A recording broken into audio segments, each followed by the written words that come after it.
తండ్రి, నీ నామానికి మహిమ కలుగును కాక. నైనా నీ దీనదాసుడు చెప్పిన మాటను బట్టి ప్రభా, హృదయ శుద్ధి గల వారు ధన్యులు, వారు దేవుని చూస్తారు. కాబట్టి హృదయం శుద్ధిగా ఉండాలా. ఆ హృదయం శుద్ధిగా ఉండాలంటే ప్రభా, నువ్వే కర్ణించాలా, కటాక్షించాలా, ప్రేమించాలా, బలపరచాలా. మమ్మల్ని ప్రభా నీ యొక్క హృదయం, మా యొక్క హృదయంలో నువ్వు నీతి సూర్యుడిగా ఉండాలా.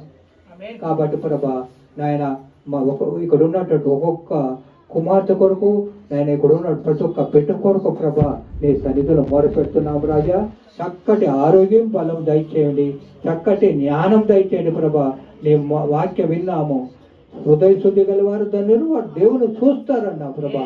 ఆ హృదయం శుద్ధిగా ఉండేలాగున మమ్మల్ని దీవించమని, నేను ఎంతవరకు మా హృదయాలు ప్రభా పరిశీలించి మాకు నీ కృపతో నింపమని యేసు క్రీస్తు నా పేట, నజరేయుడు యేసు క్రీస్తు నా పేట, నజరేయుడు యేసు క్రీస్తు నా పేట ప్రార్థన చేసి వేడుకుంటున్నా ప్రభా.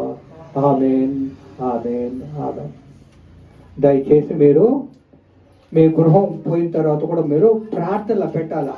ఎవరు కొట్టు సంతోషమ్మ గారు కొరకు పెట్టండి, ఆ తర్వాత శ్యామలమ్మ గారు కొరకు, పోషమ్మకు వచ్చే తలనొప్పి, ఈ యొక్క కుడి భాగంలో ఈ తల నొప్పి వస్తుంది, దాని కొరకు ప్రార్థన. ఇది మనం ప్రార్థన చేయాలి. అప్పుడు మనము దేవుడు వాక్యం వినేది కాదు, మన సంఘంలో మనం ప్రార్థన చేసినప్పుడు దేవుడు ఏం చేస్తాడు, ఆ ముట్టతాడు, ఆరోగ్యం కలుగుతాడు. ఆమెకి తలనొప్పి కొరకు. అంతేకాకుండా అనసూయమ్మ గారు కొరకు కూడా ప్రార్థన చేయాలి.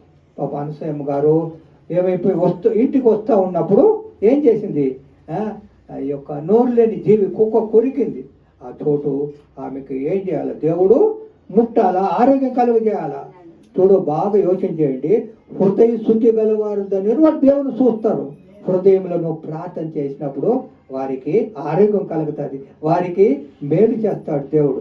వాళ్ళు అప్పుడు ఏం చేస్తారు, దేవుని ఇంకా విశ్వాసంలో బలపరుస్తారు. కాబట్టి మీరు బాగా యోచుకుంటారు. ప్రత్యేకంగా మన వృద్ధమ్మ గారు కూడా ప్రార్థన చేయాలి. వృద్ధాప్తలో ఉంటున్నారు వారు. వారు ఒక మాట చెప్పినప్పుడు నాకు చాలా ఆనందం